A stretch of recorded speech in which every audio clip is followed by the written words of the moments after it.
Successful Minds with Patricia Barnowski-Schneider, the show that takes you around the world to share interviews with some of the most successful and relevant people on the planet. Hear their stories and get the most important business lessons they have learned on their road to success and get exclusive advice on how to implement their success into your life and business. Successful Minds with Patricia Barnowski-Schneider is brought to you by the Strategic Advisor Board and your host, Patricia Barnowski-Schneider. Hello and welcome back to Successful Minds. I'm your host, Patty Baranowski-Schneider. Today I'm joined by Andrea Putting, an author, speaker, and bespoke publisher. So welcome, Andrea. Tell us a little bit about yourself. Thank you, Patricia. It's lovely to be here with you. I'm obviously not in America. I'm Australian. I'm in Melbourne. We keep you up at night. Sorry. No, this is very early in the morning. Very early in the morning. Fresh start, right? Yeah.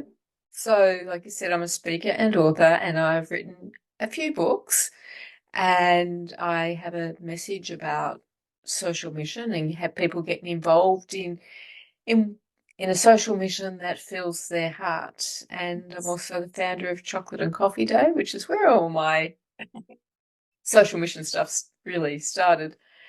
And I am a grandmother, and I have two small grandchildren who are the joy of my life. Yeah, today's my one granddaughter's first birthday today, so I totally know how you feel. Nice. So the next question I'll ask you, you tell us a little bit about it, but I guess can you share the pivotal moment that led you from contemplating life at a train station to founding Chocolate and Coffee Day for religious harmony? And I guess tell us a little bit more about the Coffee Day. Yes, sure. So what was happening was that I was working at a job, and there was a whole lot of, ugly stuff was going on at the time, and I was under a lot of pressure and stress, and it just got to this point where I was leaving work one day, and I had to go across the road to the train station, and as I stopped at the crossing, the express train was coming towards me, and I had this sudden moment. It was just this split second that thought it would be so easy to step in front of that train. Mm-hmm. And that shocked me because I'm not at all in that kind of space. So I've never been in that kind of space. But to recognize that I was in such a low spot, mm-hmm, that I couldn't see how I was getting out of this.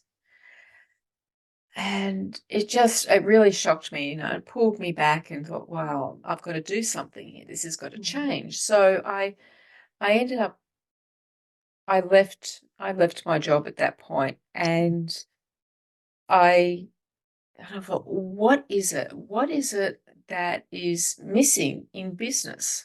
Because here I am, an employee, and I've just completely lost interest in a job that I was passionate about and drove me to despair. And before that, I had been a business owner, and I'd lost my passion in that. Mm-hmm. And you just get caught up in that day-to-day stuff. And before that, I had been an at-home mum, and my husband was working 80 hours a week and not having time. And I'm thinking, there's something wrong here. There is something seriously wrong. So I went and searched for kind of what the answer was for that. So I was looking at employee engagement and all sorts of things that I was exploring and researching to try and find something that made sense to me. Right. But in the middle of that, what happened was, while I was doing my research and whatever, I was actually sitting right here, mm-hmm, when I got this feed on my computer was coming in of a siege in Sydney, which is about 1,000 kilometres away. But it was a siege at a chocolate and coffee cafe, and a gunman had gone in and taken everyone hostage. Now, this gunman, he was a Muslim man, and he was claiming to do this in the name of Allah, and he carried an ISIS flag. He was just... So he was setting things up quite badly for the Muslim community. In the aftermath of this, the two innocent people and the gunman were left dead. And so there was this massive fear that there'd be retaliation against the Muslim community, and we all held our breath about what was going to happen.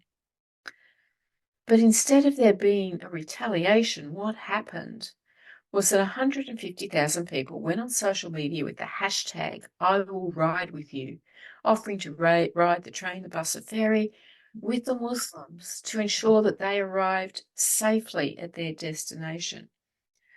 So instead of people reacting in fear and hate, they were responding in love and compassion and acceptance and saying, we want you in our community. You're a part of our community. We accept you as you are. This event had nothing to do with you. And it didn't, because this man was known to the police as being a bit of a crazy person who was always trying to get attention. So that response of love and acceptance really hit home for me. Right. And as time went by, I was like, well, why is it that we wait until there is a tragedy before we make this declaration that this is who we are, this is what we want in our society? We want to be loved. We want people to feel that they are part of our community. So then I started Chocolate and Coffee Day for Religious Harmony 12 months after that event. And with the idea of just share chocolate and coffee with someone that you don't know or don't know very well and get to know them.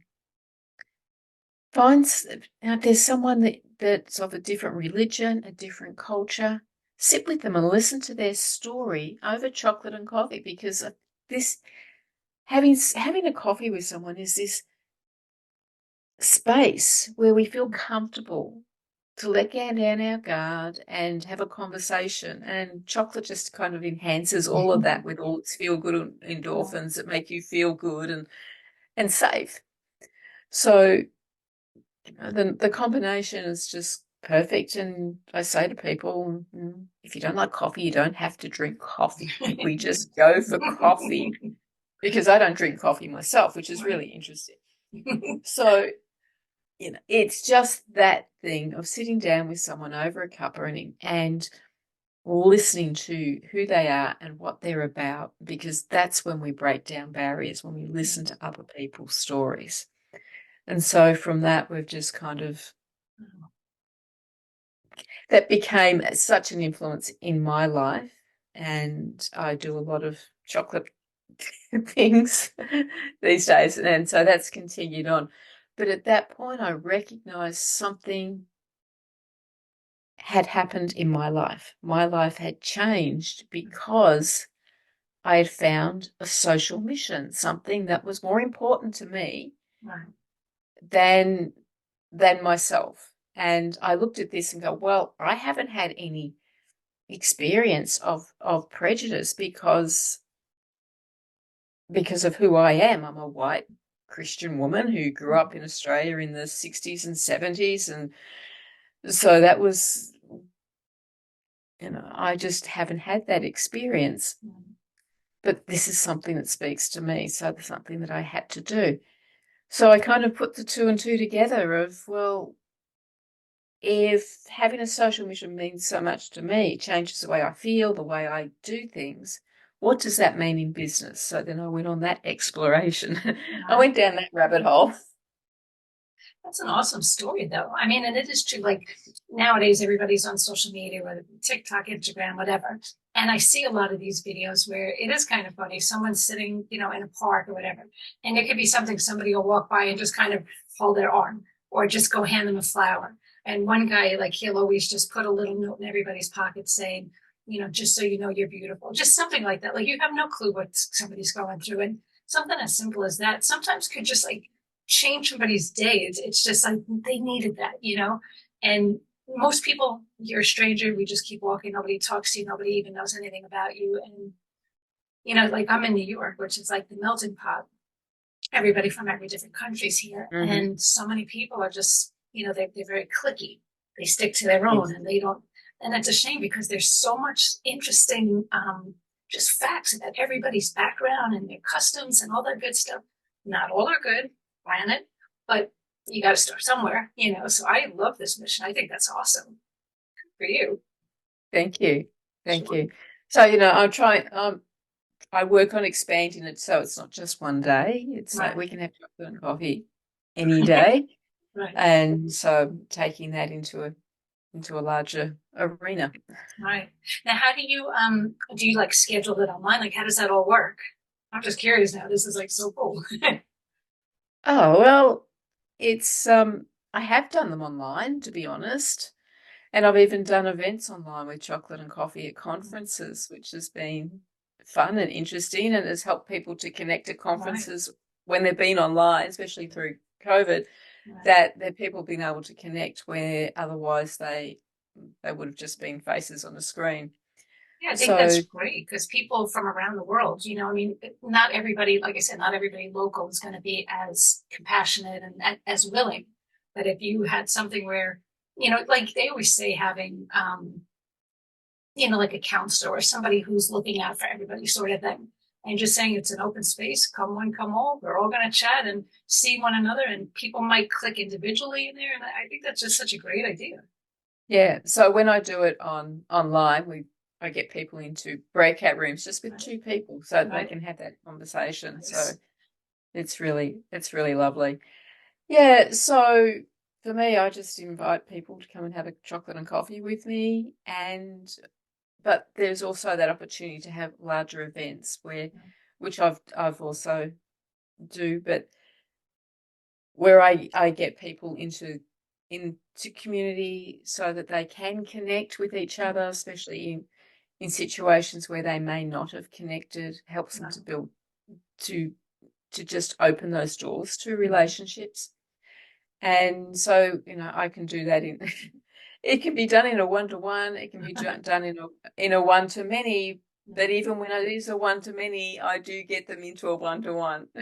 Nice. Good stuff. Now tell us, how do you define compassionate purpose? And how has this concept driven your personal and professional journey? Yeah, so compassionate purpose term I came up with when I was writing my books. So it's about having a purpose in life that is about compassion, that is driven by compassion. Mm-hmm. So we have lots of different purposes in our life. We have our purpose of, well, we have our family, we have our work. Mm-hmm. No, there is a whole lot of different things, and like it or not, we have a different purpose for everything. But when we're looking for a purpose that is based in compassion, it's a different thing to looking for a purpose that's going to earn me money. Right. So it's having that purpose that is about, how can I make a difference in the world? Mm-hmm. How can I make a difference to the next person that I meet? Mm-hmm. How can I, well, it's create my own legacy, really, isn't it? Mm-hmm.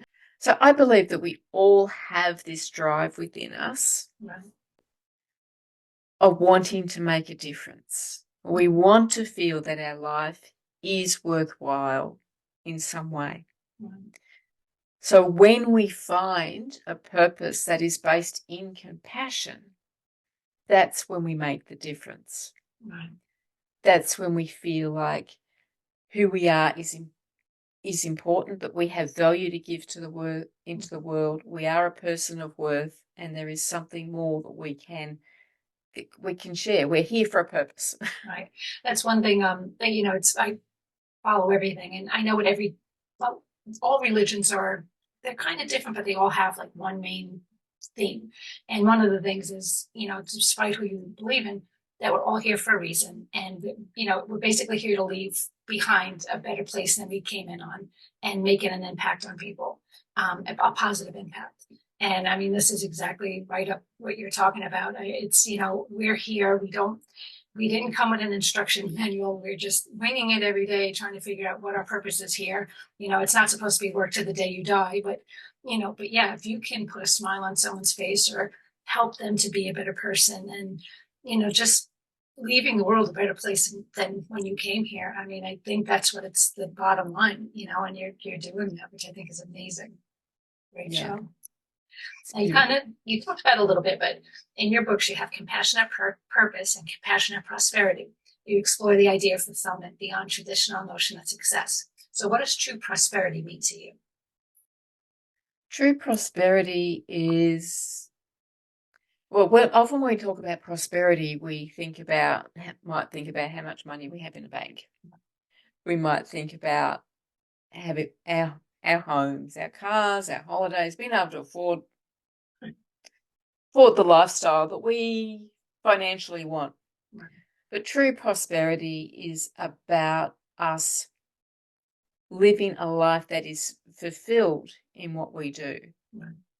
That we have those important things that are beyond the finances, the things about having friendships, having community, having nourishing food, being nourished in our life, in our day-to-day life, and for those around us to have that as well, to have a community that is able to work together in a fulfilled way. Right. If you know the Blue Zone books and documentaries, talks about those important things of the people who live to 100. They're all living that kind of prosperity in life. They're fulfilled in their day-to-day life, what they do. They have a spiritual life. They have a community life. They're giving of themselves to their community as well. So all those kind of things are just what prosperity is all about to me. Yeah, I agree. I mean, people, again, they all think money, but you could be rich in life. You could be rich in love. You could just, just the richness of, everybody around you just being happy. To me, that's better that you can have I mean, how many people are out there, millionaires, and they're miserable? It doesn't make you fulfilled. It's not all about money, but unfortunately, the world we live in, a lot of people need a reminder. But so now, can you share an experience where you witnessed the power of social missions transforming a business or individual's approach to success? Yeah, I've got a couple of good stories. You just mentioned the millionaires, so I'm going to go to the millionaires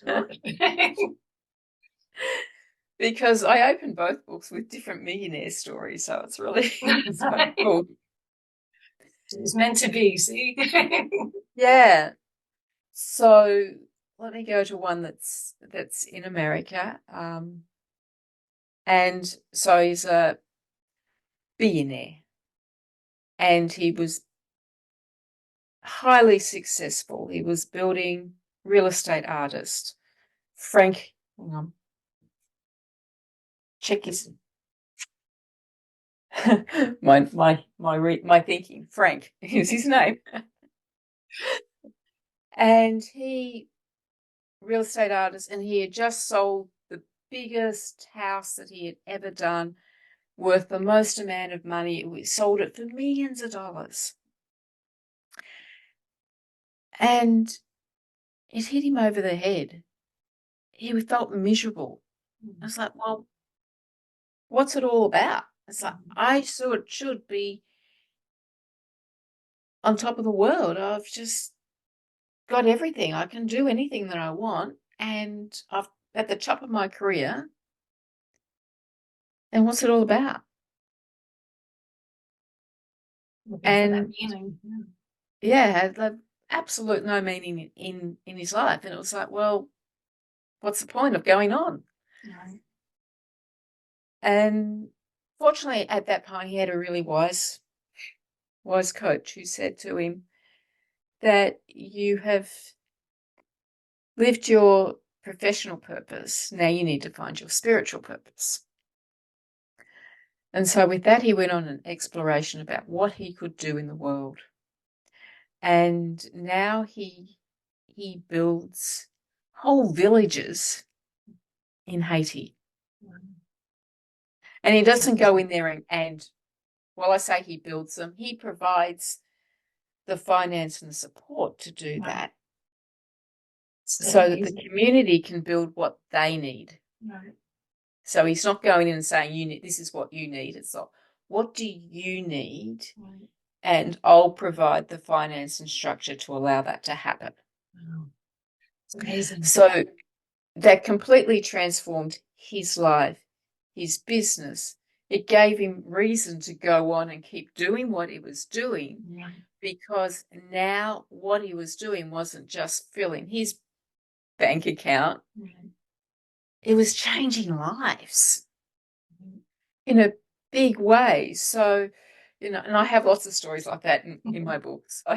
It's great though. I mean, it's I met somebody one time. I was in Peru, and there were actually two gentlemen there who that's what they did. They for because it's a third world country, so people they don't really have money, and they volunteered. It was him and another guy. They volunteered to build homes for people who pretty much were living in a shack.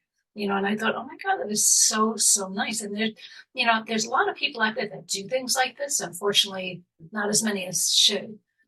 But Yeah. yeah, I mean, and the funny part is the people who do that aren't always the millionaires, unfortunately. It's usually the people who, you know, are just getting by, but they have that passion to help. And sometimes these millionaires and billionaires need that knock on the head to say, okay, this is great that you're doing this, but at the end of the day, what's going to happen? You're going to work to the day you die. I mean, you have to have a little more.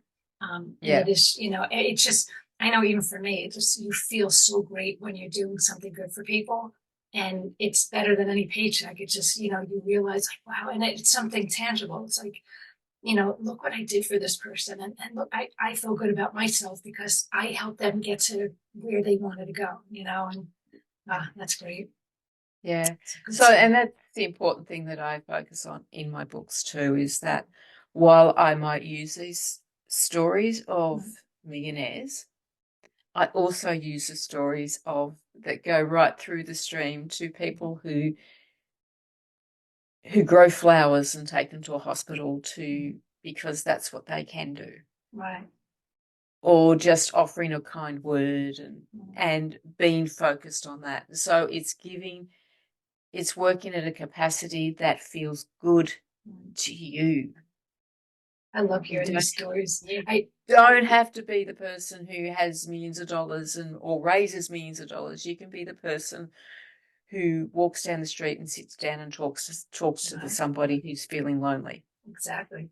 I saw it like nowadays, the whole world, everybody, they hate the world and there's so many evil and so many scammers and just so many bad people, blah, blah, blah. And once in a while, you'll find that one good person. So I'm always like looking online and it was something as simple as a mom was busy. She had her kid. She was at the supermarket and there was like one of those little you know, machines outside, you put in 50 cents and you get a little toy out. And her kid wanted one and she just couldn't. So there was another kid who was more like a teenager. And he saw the kid, he put 50 cents in, the kid got his toy and he was whatever. The kid went about his business. But that kid was like the happiest kid in the whole wide world. And the mom, you know, she's all stressed out and she was just like, how did you get that? And now she chased around that guy, took a picture of it, put it all over social media. She's like, I want people to know that there are good people. You're an angel. She's like, you have no idea, you know, the kids all, you know, frantic. And she was just like, something so simple like that. You didn't have to do it, but you made his day. You made my day. And it's like, you know, now that kid was like, to him, it was just no big deal. But it's like, people have no idea the impact of doing something nice and genuine for someone, how that affects them. I mean, it's just amazing. There should be a lot more people doing good things. Yeah. And the thing that we never think about is that just doing that one thing, what the effect on the long term is going to be, Yeah. because that's going to ripple out. That's Mhm. going to change the way maybe the little boy grows up, Right. Well, there because was he's going to know that if you give to somebody gave to me, wow, I can do that for somebody else.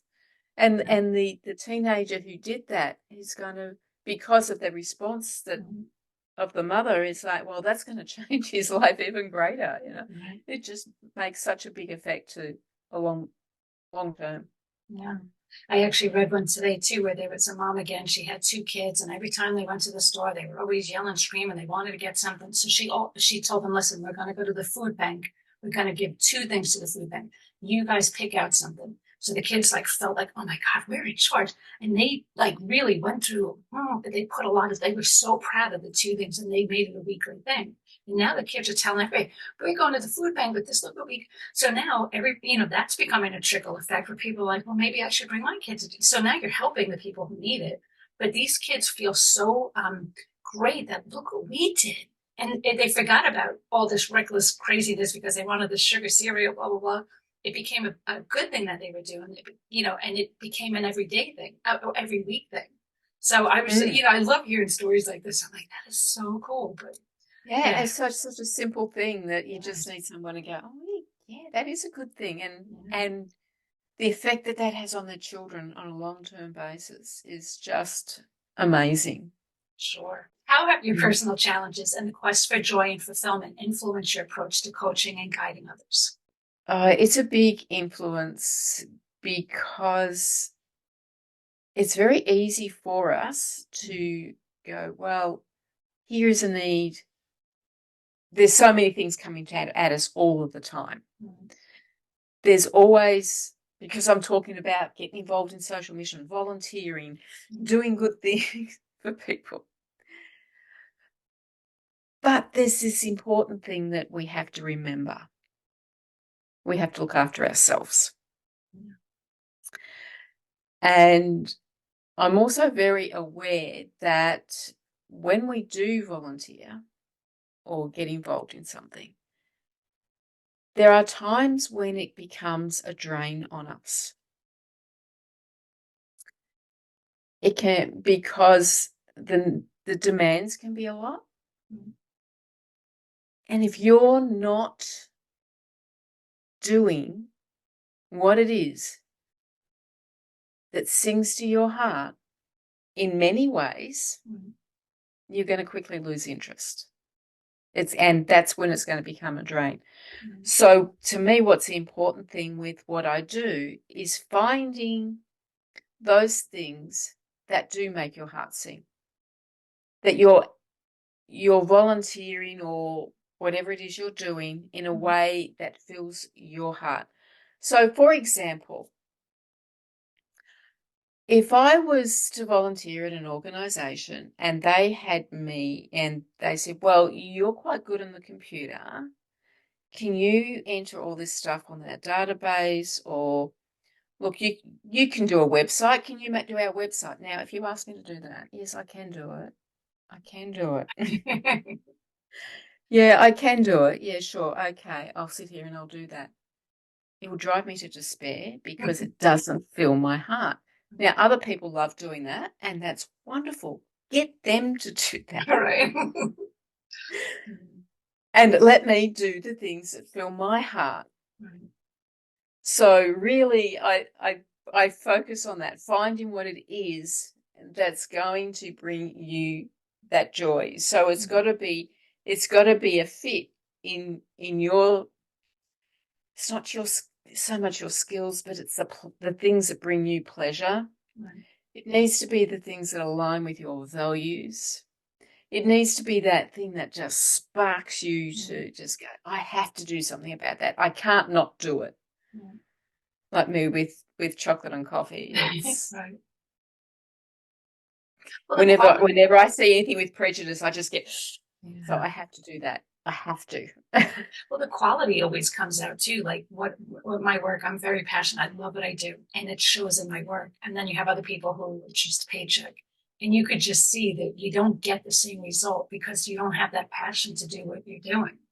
So if someone is doing a website, it's like, okay, I have to do it. But if you really love what you're doing, think how amazing that website would be. It's like people do have to find their purpose because it's a win-win on both sides. Yeah. Yeah. So it's about finding the passion. It's really about really digging in to what your passions are on all those levels and finding that fit for you, because that's when you're going to be fulfilled. That's when you're going to give your best. Right.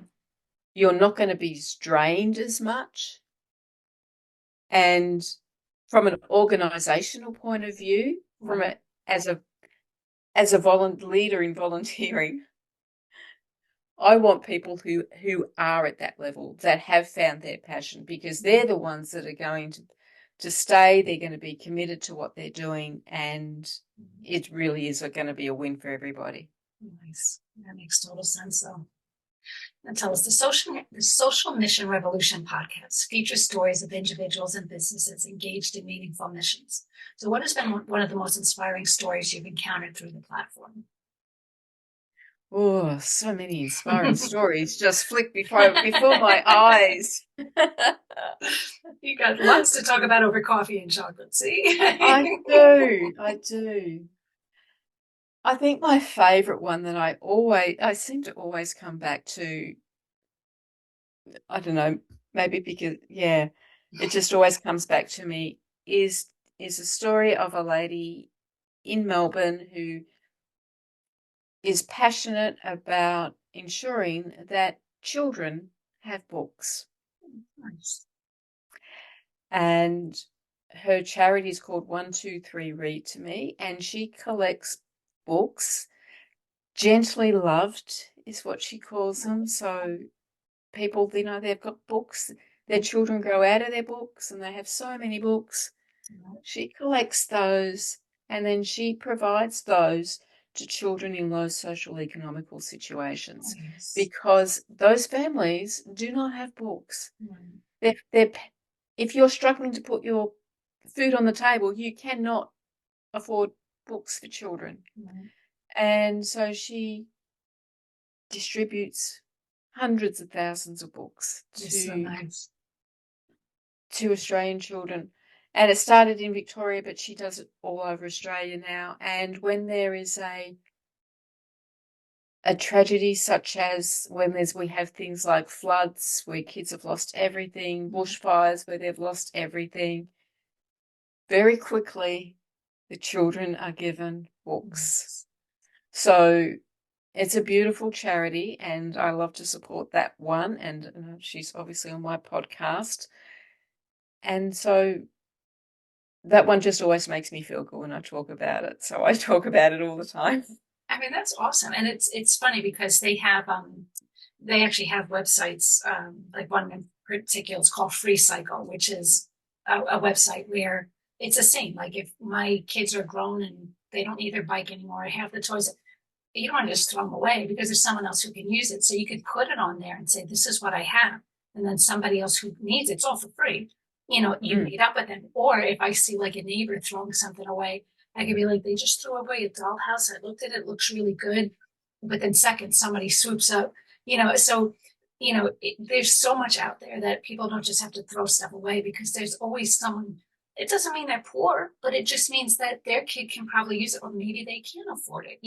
I mean, my husband hates when they do this, but like in the grandkids' room, I've got dollhouse. He's like, you're such a garbage picker. I'm like, but it's in great shape. The kids can use it. I'm like, by all means. And the same way, when I'm done with it, I'm going to pass it on to somebody else. It's like just helping one another because, especially for the kids, it's the simplest little thing. You can buy them the most expensive toy and they'd have more fun with the box it came in. Just having something new for them doesn't have to be brand new, but it's new to them.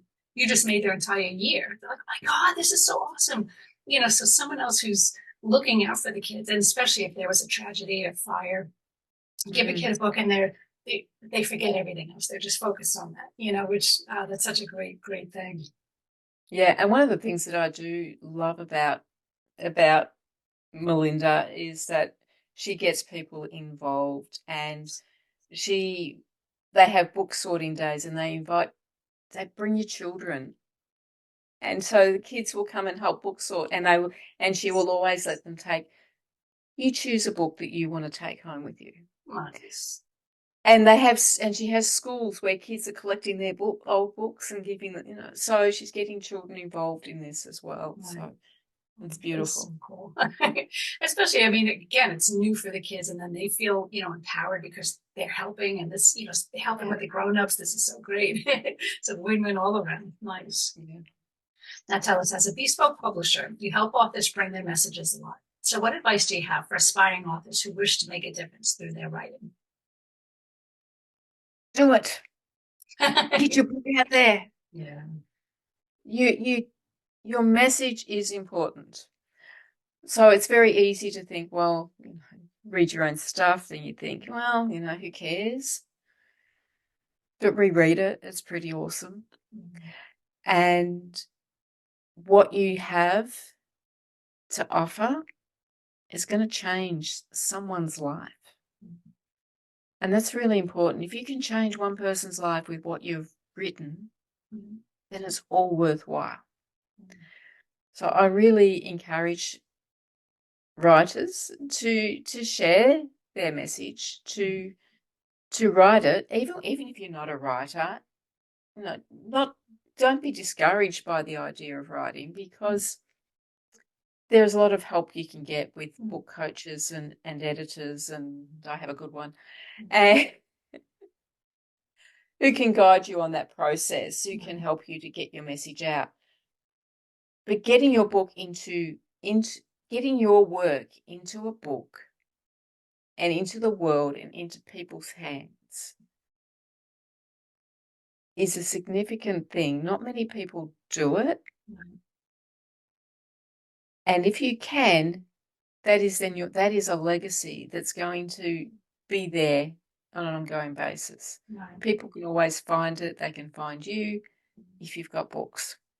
Yeah. And it's, like I've done a couple books myself, and like one of them I did was talking about a lot of chaos and drama that happened in my life. And it wasn't that I wanted to air out my dirty laundry, but one, it was therapeutic for me to just get it all out. It's just definitely therapeutic writing a book. Yeah. But then the good part was that, many people have read it and been like, oh my God, I thought it was the only one that happened to. So it's helping other people because they don't feel alone. And people who are struggling, it's like, just know that, people judge a book by its cover. So they all think, oh, she had a life handed to her. You have no idea what I've gone through. So it's kind of like, you can see that you can overcome everything. You just have to have faith and believe in yourself. So it's kind of helpful for me, but also helpful for people who read it. So yeah, if people think nobody cares, it's just my own drama, you'd be surprised how many people care, because you have no idea how many people might be experiencing the same thing or might be struggling with a question that your book can answer. I mean, you never know. Yeah. I agree. Get your story out there. Yeah. Good stuff. Now tell us, looking forward, how do you see your work evolving, and what new projects and initiatives are you excited about? Oh,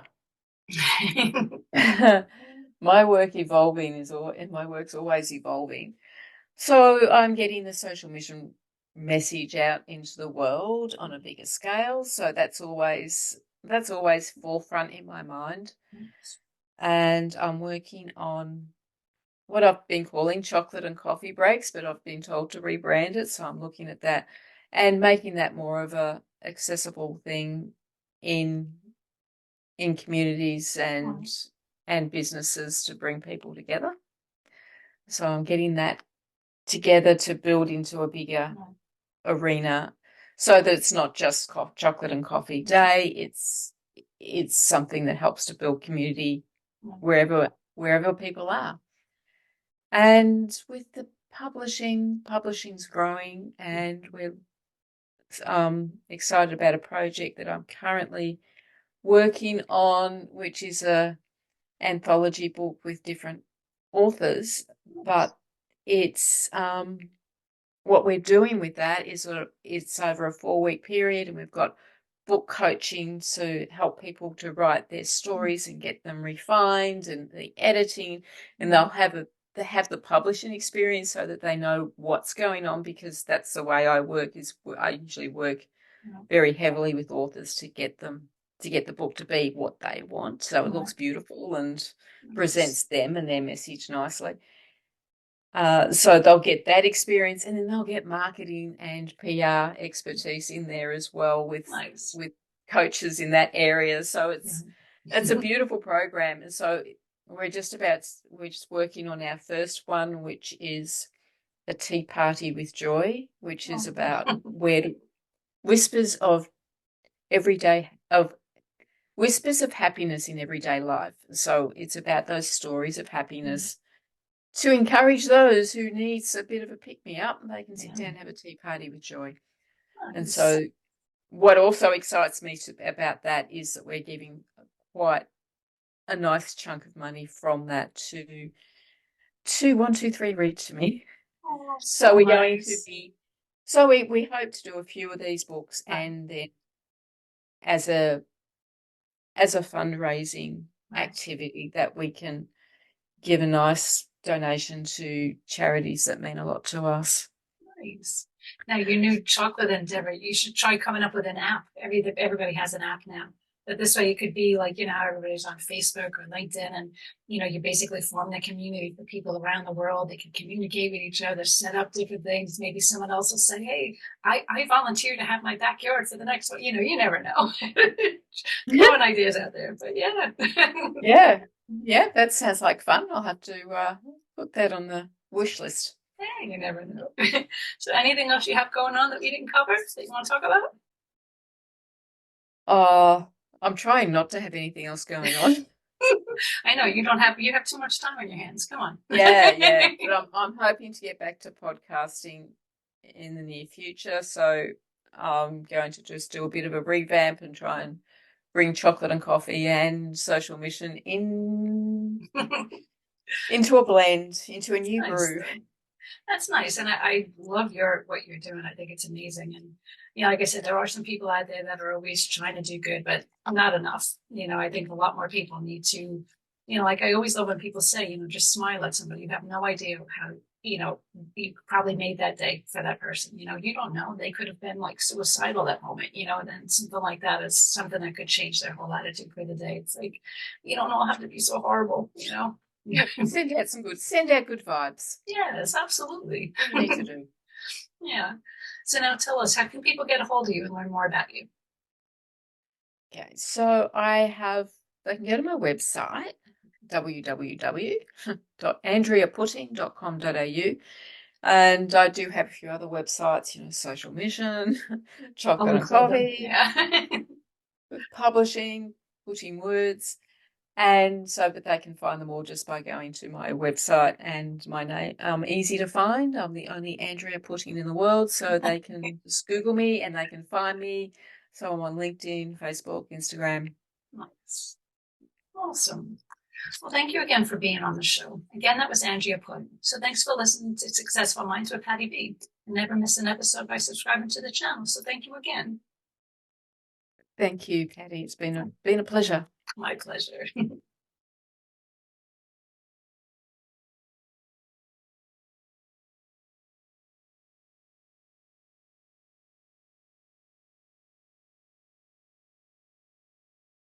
Thank you for listening to Successful Minds with your host, Patricia Barnowski-Schneider. Please leave your feedback and visit strategicadvisorboard.com to get the latest and greatest business advisement on the planet. Follow us on social media for updates, and we'll see you on the next episode.